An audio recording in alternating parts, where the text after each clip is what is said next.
Ооруларды холистикалык ыкма менен дарылоо тууралуу кабарыңыз барбы? Бул оорунун симптомун гана эмес, себебин кошо. Негизинен дене менен рухту чогуу дарылоо системасы.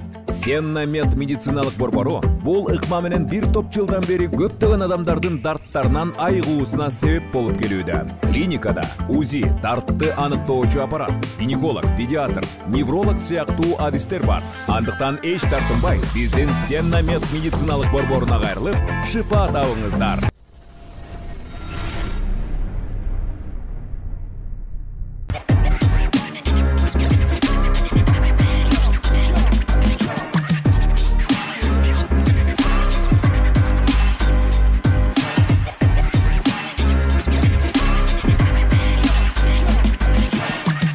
Саламатсыздар, урматтуу телекөрүүчүлөр. НТС телеканалында биздин жума сайын боло турган ким билет интеллектуалдык акыл таймашы өз көрсөтүүлөрүн улантат. Урматтуу көрүүчүлөр, бүгүн бизде эң кызыктуу оюнчулар келген. Белгилүү актерлор, драма театрынын актерлору, жакында эле Такебай 2 деген кинодо аял күйөөсүнүн ролун жаратып жүргөн мыкты инсандар Аскат Сулайманов жана Альбина Имашева.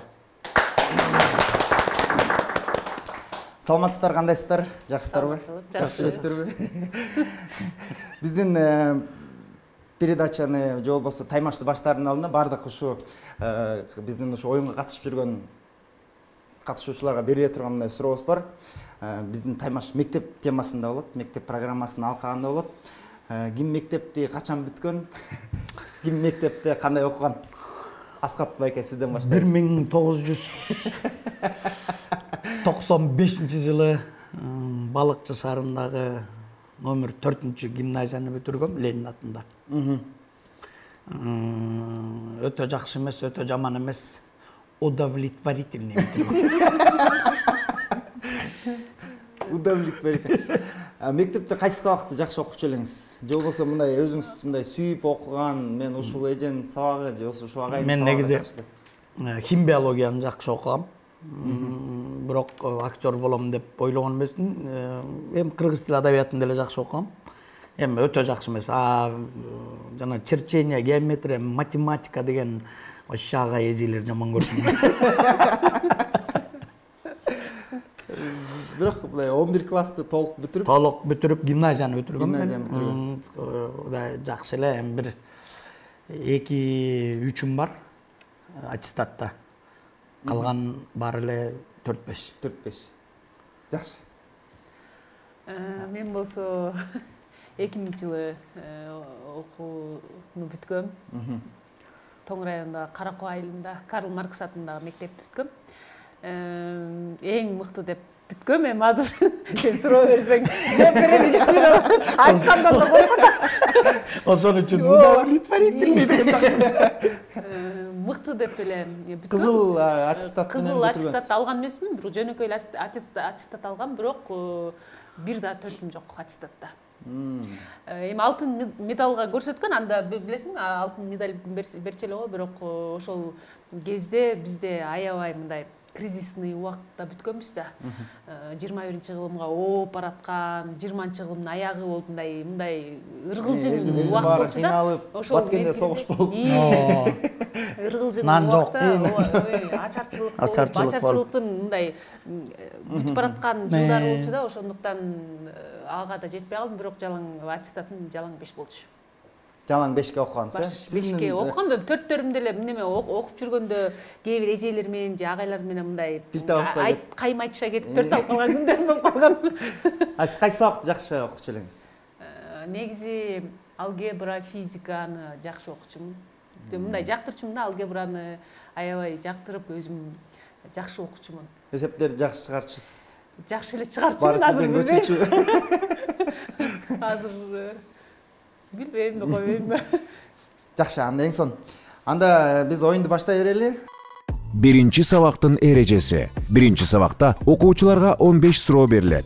Жооп берүүнүн алдында атайын кнопканы басып жооп бериш керек. Туура эмес жооп айтылган болсо, жооп берүү мүмкүнчүлүгү кийинки окуучуга берилет. Биринчи туура жоопту айткан окуучу 2 упайга ээ болот. Катышуучуларга ийгилик каалап, сабакты баштайбыз. Биринчи суроо. Бул 15 суроо аябай тездикти, ылдамдыкты талап кылат, ошон үчүн тез жооп берүүгө аракет кылабыз. Анан эң башкысы аягында уткан оюнчуга бизден белегибиз бар, башка демөөрчүбүздөн. Ошон үчүн тезден жооп берип утканга аракет кылабыз.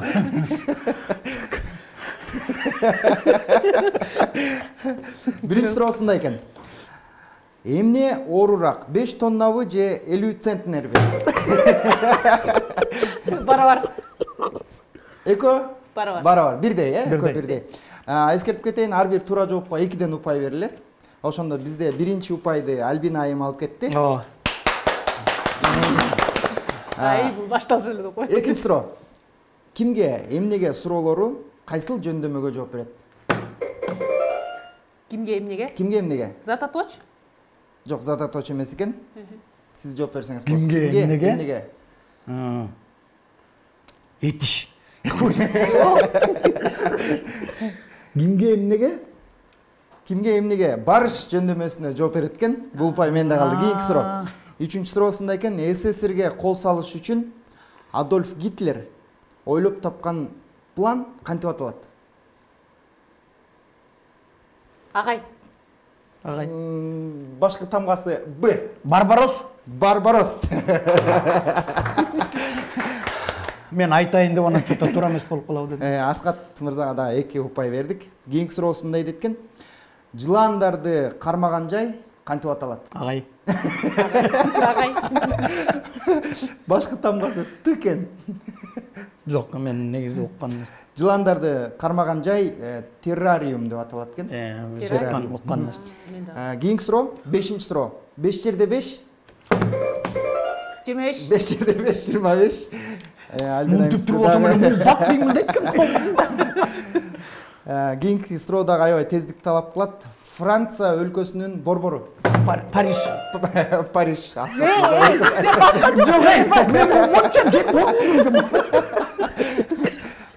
Кийинки суроо, 7-чи суроо. Касымалы Байылиновдун кайсы повестинде башкы каарман кашкырларга жем болгон? Ажар. Ажар. Сизде дагы 2 упай бар. Австралия өлкөсүнүн борбору. Вена. Австрияныкы да бул. Австралия. Австралияныкы. Бастың эми жооп бербейсиң. Агай. Агай. Кыдан башталат? Австралия өлкөсүнүн борбору Канберра. Канберра жок. Канберра. Жок эме, билбейт. 9-чу суроо. Кайсы жылдыз жерге эң жакын жайгашкан?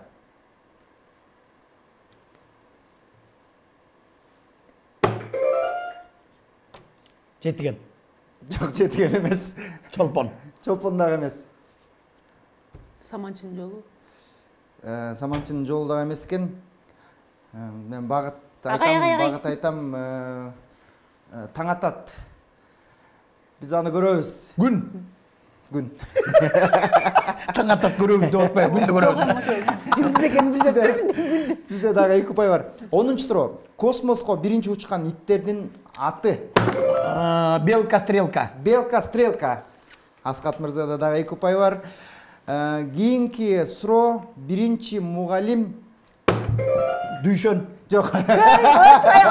Суроо берейин. Биринчи мугалим кино тасмасынын режиссеру? Төлөмшөкеев. Жок. Убыкеев. Жок, эме. Орус болчу да. Орус. Ооба, эме. Неме? Кончаловский. Кончаловский. Андрей Кончаловский. Кончаловский болчу. Кийинки суроо. Марска биринчи конгон астронавттын аты? Марс планетасына биринчи конгон астронавттын аты? Агай. Джордж Камицкий деп коюш. Билбейт экенбиз. Билбейт экенбиз. Марска эч ким конгон эмес экен. Ошо да. Бул жооп да менде калды. Кийинки суроо мындай экен. 1916-жылы Кыргыз тарыхында кандай окуя болгон? Үркүн. Үркүн болгон. Эми сен бастың бога бер бога. Биринчи Биринчи басты неме жооп Алам бериш керек. Сен мен басайын, сен сүйлөп атасың. Кийинки суроо. Эң белгилүү Римдин гладиатору? Максимус. Максимус эмес. Эң белгилүү Римдин гладиатору бул Кой тур. Кнопканы басып жооп беребиз. Максимус болбосо. Башкы тамгасы С.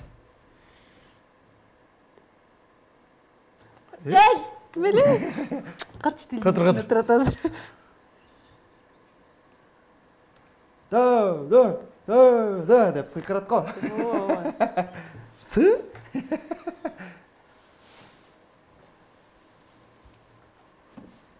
Айта бер агай. Спартак болчу да. Спартак болчу. О, Спартак. Кийинки суроо. 14-чү суроого жетип калдык.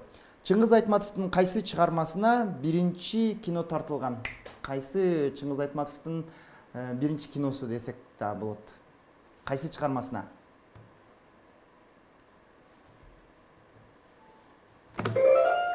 Селкинчек. Жок, селкинчек эмес экен. Биринчи мугалим. Жок, кыргыздын биринчи. Биринчи мугалим. Биринчи мугалим. Мен эме. Кыргыздын биринчи. Эме, кыргыздын биринчи эмеси Салтанат. Эң акыркы суроо. Гомердин Илиада поэмасынын башкы каарманы. Багыт көрсөтөм. Бизде Көкбөрү командасында ушундай ат бар. Ахиллес. Ахиллес. Сизге дагы 2 пай бердик. Ошо менен урматтуу көрүүчүлөр, биз биринчи раундду жыйынтыктайбыз.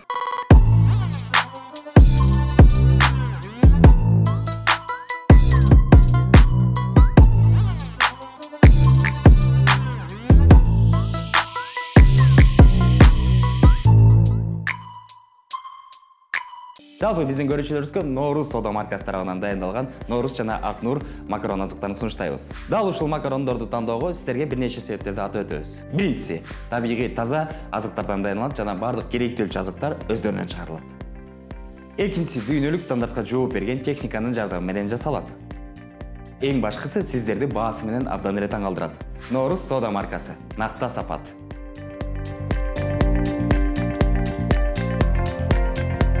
Ооруларды холистикалык ыкма менен дарылоо тууралуу кабарыңыз барбы? Бул оорунун симптомун гана эмес, себебин кошо. Негизинен дене менен рухту чогуу дарылоо системасы. Сенна Мед медициналык борбору бул ыкма менен бир топ жылдан бери көптөгөн адамдардын дарттарынан айыгуусуна себеп болуп келүүдө. Клиникада УЗИ, дартты аныктоочу аппарат, гинеколог, педиатр, невролог сыяктуу адистер бар. Андыктан эч тартынбай, биздин Сенна Мед медициналык борборуна кайрылып, шыпа табыңыздар. Экинчи сабактын эрежеси. Бул сабакта окуучуларга дүйнөдө белгилүү болгон 5 факт берилет. Ал фактыларга туура жооп берген окуучуга 2 упай, ал эми күлкүлүү жооп бергенге 3 упай берилет. Кимиси таң калтырарын ушул сабактан көрө алабыз.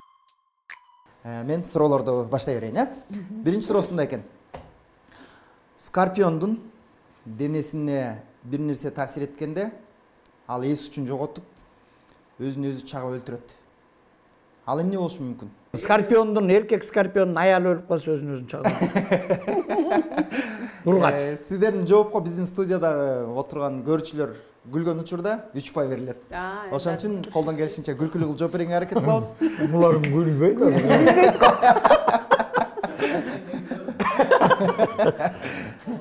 Депрессия болгон учурда өзүн өзү чагып өлтүрөт окшойт. Чаян депрессия. Неме пандемия учурунда депрессия болуп чаян. Карыганда бирөөгө жем болбой өлө берейинчи деп өзү. Акча жок деп асып. Акча эмне ашап. Чаян акча жок. Деп өзүн өзү чагып өлтүрүп коет. Анда кол чаап коелу, урматтуу көрүүчүлөр, биздин студияда коноктор кичине күлдү, Аскат байке. Ошон үчүн биринчи упайды сизге беребиз, сизде 3 упай бар. Жок, өзү эмне экен? Негизги туура жообу мындай экен. Чаян денесине арак болот го, кадимки эле арак тийип кеткен, ал өзүн чагып өлтүрүп алат экен. Мусулман турбайбы? Астагфирулла. Кийинки суроо. Кийинки факт. Африкада 40 адамдын бирөөсүндө гана ушул буюм бар. Ал эмне болушу мүмкүн? Африка өлкөлөрүндө 40 адамдын бирөөсүндө гана ушул буюм бар. Ал эмне болушу мүмкүн? Сотка. Сотка. Ал уюлдук телефон экен, Эме да, сизде уюлдук. дагы Ооба. 2 упай бар. Бул Эме- туура жооп. Эми кичине ачтаалый болуп атышпайбы, ошондон болуш керек деп ойлодум. Анда 3-чү фактка келдик. Дүйнөдө адам өмүрүнүн 6 айын ушул нерсеге коротот экен. 6 айын. 6 айын, өмүрүнүн 6 айын ушул нерсеге коротот экен. Бул эмне болушу мүмкүн? Дүйнө жүзүндө адам баласы өзүнүн өмүрүнүн 6 айын ушул нерсеге коротот экен. Бул эмне болушу мүмкүн? Колдон келишинче көбүрөөк күлкүлүү жоопторду күтөбүз сиздерден. Туалетте отурат. Турам? Жок, тура эмес. Ыйга кетиреби 6 айын. Ыйлаганга, Ыйлаганга. 6 ай ыйлайт. Өмүрүнүн 6 ай. Өмүрүндө. Турабы? Жок, тура эмес. Жок, варианттарды айтам да. Эмне 6 ай? Дагы күлкүлүү жоопторду күтүп атабыз. Өйшөттүк. Өмүрүнүн Дагы бирде айтайын деп уялып отурмун.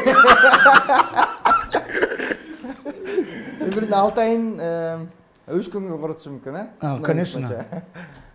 Туурабы? Жок. Так. Уктаган болбойт, анткени уктаган Көбүрөөк болушу. көбүрөөк болуп калат да. Көбүрөөк болуп кетет. Эгер Бугай дедет.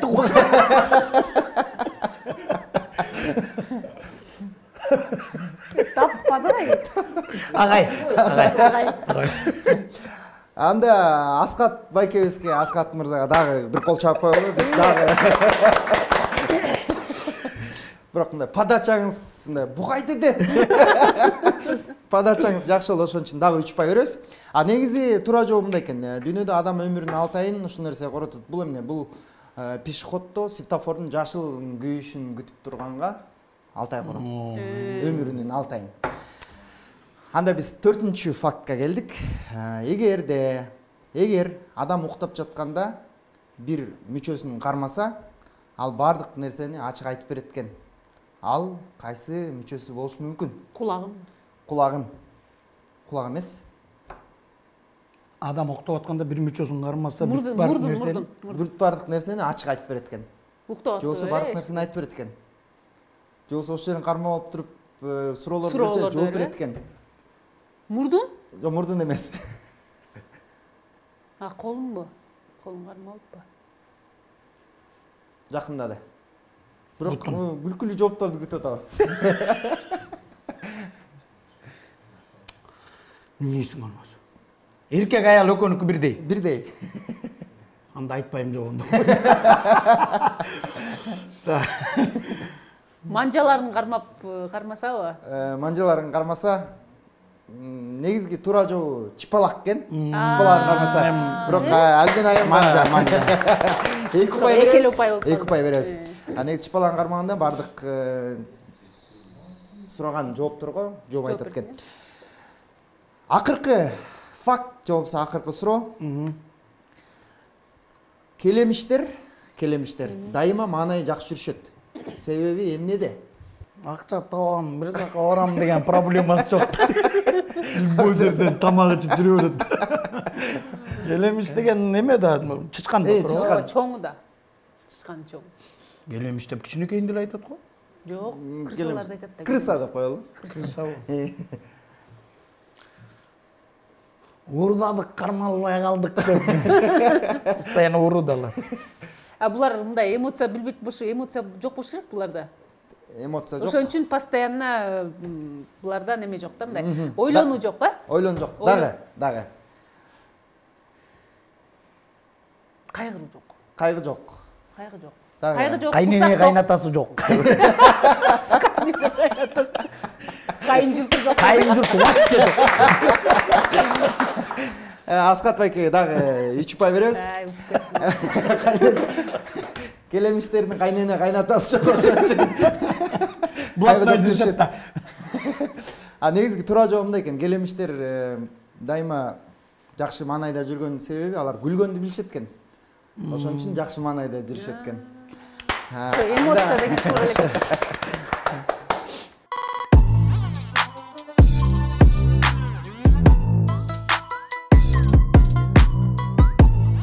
3 сабак. Бул сабак тездикти талап кылат. Кайсы окуучу 1 мүнөттүн ичинде канчалык көп сөз окуса, ал окуучуга 5 упай ыйгарылат. Ошол эле учурда аз сөз окуган окуучу упайга ээ болбойт. Кайсы катышуучу ылдам экенин ушул сабактан байкайбыз. Ийгилик. 3-сабакта 1 мүнөт убакыт берилет. 1 мүнөттө ким канча көп сөз окуса, ошол оюнчуга 5 упай берилет. Ал эми утулуп калган тарапка эч кандай упай берилбейт. Ошон үчүн сиз 5 упай алып, тезирээк окуп, Асхат теңелбей калдым, 5 упай алсам деле. Асхат мырзага жетсеңиз болот. Даярбыз, Китепти бердик. Даяр болсок, анда убакыт даяр. 1 2 3 баштадык. Хандык такка отурушу менен Берке өзүн туңгуйукка түшүргөн ойдон кутула турган. Өзү башкалардын тагдырын чечүүчү амирчи экенин сезчү. Ойлонгон аял кумары бала эркелетүүсү да унутулган. Көкүрөктө ачышкан нерсе гана кала турган. Алтын тактын ушундай касиети бар экенин билчү. Берке мындан өмүр бою ажырагысы келбеген, жатса да, турса да, дүйнөдөгү бардык болгон кызыгымды алсаң да, ушул кызыгымдан айрый көрбө деп Кудайдан аябай тилей турган. Бул жолу да ошондой болду. Берке такка отурушу менен өзүн башка адамдай сезди. Сарайга келген Туудай мөңкөнү дароо чакыртты. Бул чоң атасы Батыйга да, атасы Токтоханга да окшошпогон апайтөш кең көкүрөктүү киши эле. Ал жай сурашкандан кийин Берке ушул арадагы эдил токойлордун арасында кечели ушул Алтын Ордодо 100 башчы болгон Салимгерей дегендин жан сакчылары бирге көп тургуза тургандай деди.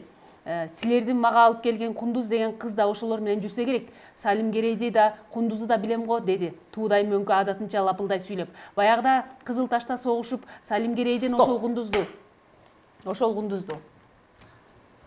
Сен пытыратасың да. Мен Альбинага жетпейм, бул кат окуду. Ой. Урматтуу көрүүчүлөр, анда Асхат мырзага дагы 1 мүнөт убакыт берилет. Даярсыз?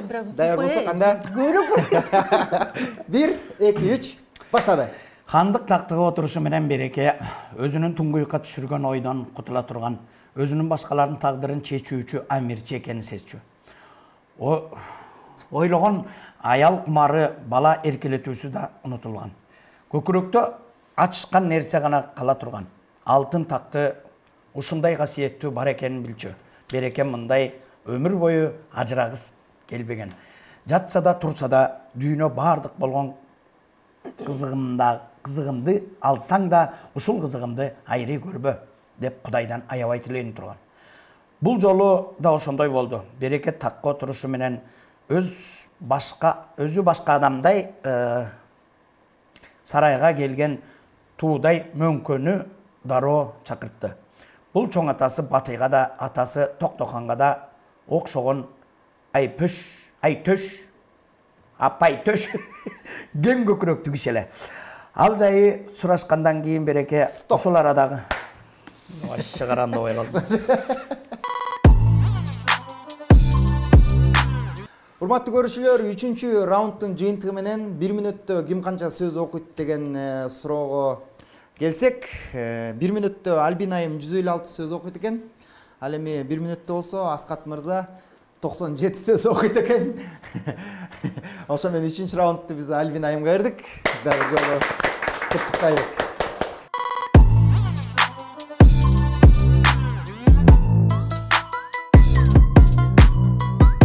Төртүнчү сабак. Окуучуларга атайын тандалган тема боюнча экран аркылуу сүрөттөр көргөзүлөт. Ар бир туура жоопко 2ден упай ыйгарылат. Бизден эми акыркы сабак, 4-чү сабак. Суроолор болсо экран аркылуу берилет. Экранда сиздерге ылайыктап биз белгилүү кинорежиссерлордун сүрөттөрүн даярдап койгонбуз. Белгилүү дүйнө жүзүндөгү, кыргыз элиндеги белгилүү кинорежиссерлордун сүрөттөрүн көрсөтөбүз. Сиздер болсо атын аташыңыздар керек. Кнопканы басыппы? Кнопканы басып жооп беребиз. Ар бир туура жоопко 2ден упай берилет.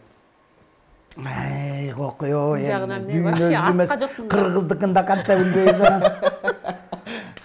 Даяр болсок 1 2 3 кнопканы басып жооп беребиз. Тарантино. Биринчи упай Асхат мырзада, 2 упай. Кийинкиси.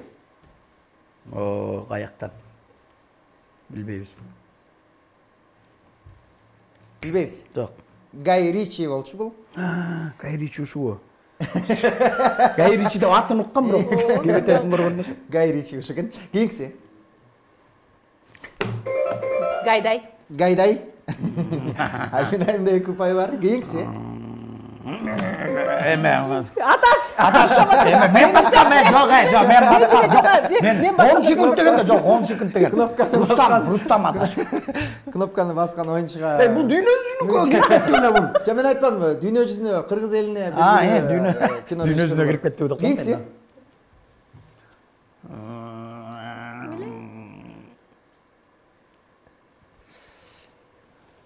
Титаник, Аватар. Жопер.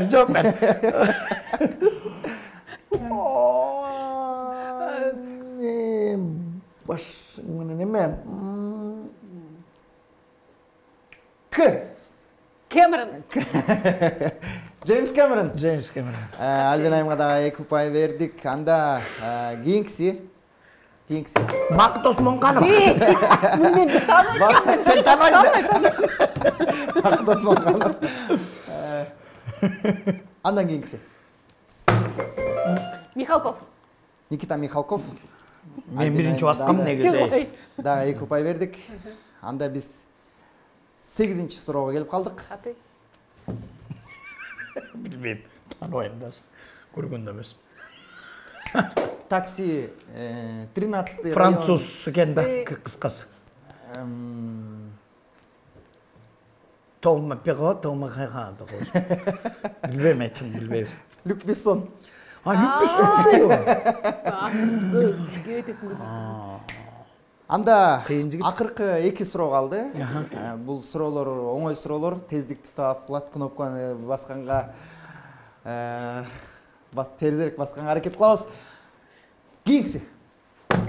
Темир Бирназаров. Бирназаров. Мен бастым. Мен сен жана жооп бердиң. Жок, мен басам бул жооп. Биринчисин ошо эткенсиң. Биринчи Альбинайым баскан, ошон үчүн сизде 2 упай бар. Мен аны колдонуп бердим ама. Анда эң акыркысы. Бондарчук. Бондарчук. Аскат байкеге 2 упай бердик. Жок, мен утсам деле сага берем да.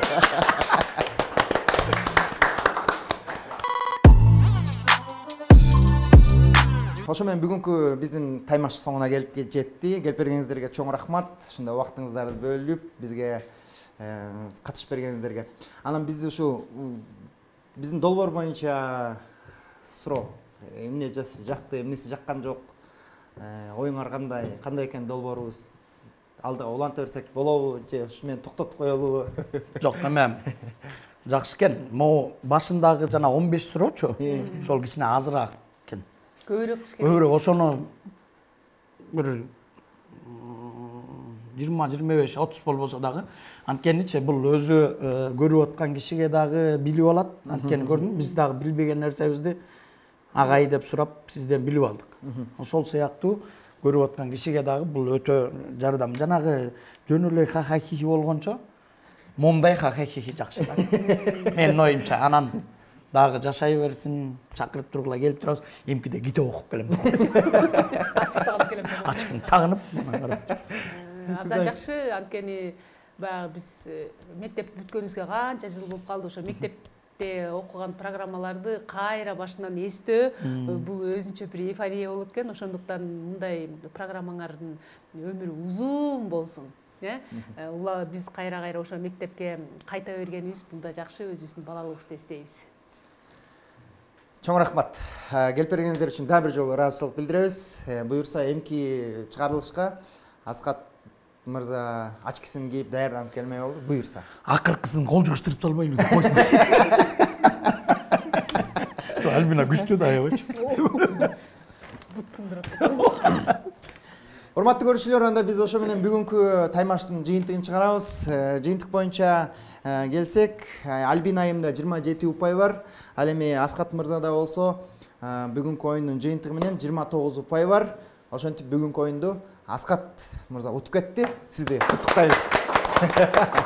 Анан сизге болсо биздин башкы демөөрчүбүз Сенна Мед медициналык борборунун атынан мындай белегибиз бар. Ичинде болсо организмди, иммунитетти көтөрө турган, мээнин иштешин жакшырта турган витаминдер бар. Мына ушул белекти сизге тапшырып коелу. Дагы жолу куттуктайбыз сизди. Мен эме ошону Альбинага берейинчи. Мен чын эле Альбинаны сыйлайм, өзүмдүн чогуу иштеген коллегам дагы көп кинолордо чогуу ойнойбуз, анан эми мен азыр алып кетип калган туура эмес деп ойлойм, ошон үчүн Альбинага коюп калчу.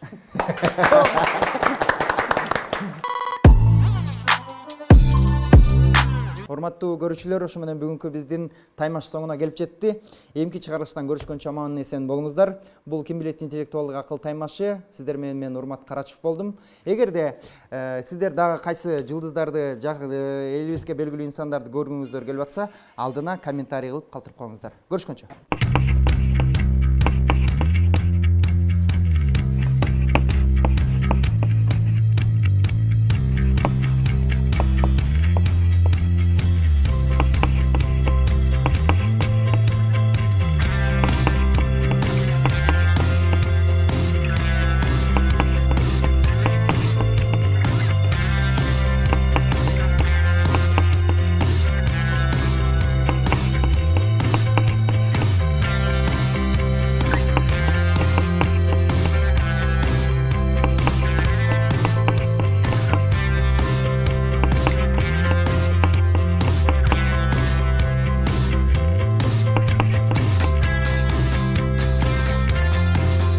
Ооруларды холистикалык ыкма менен дарылоо тууралуу кабарыңыз барбы?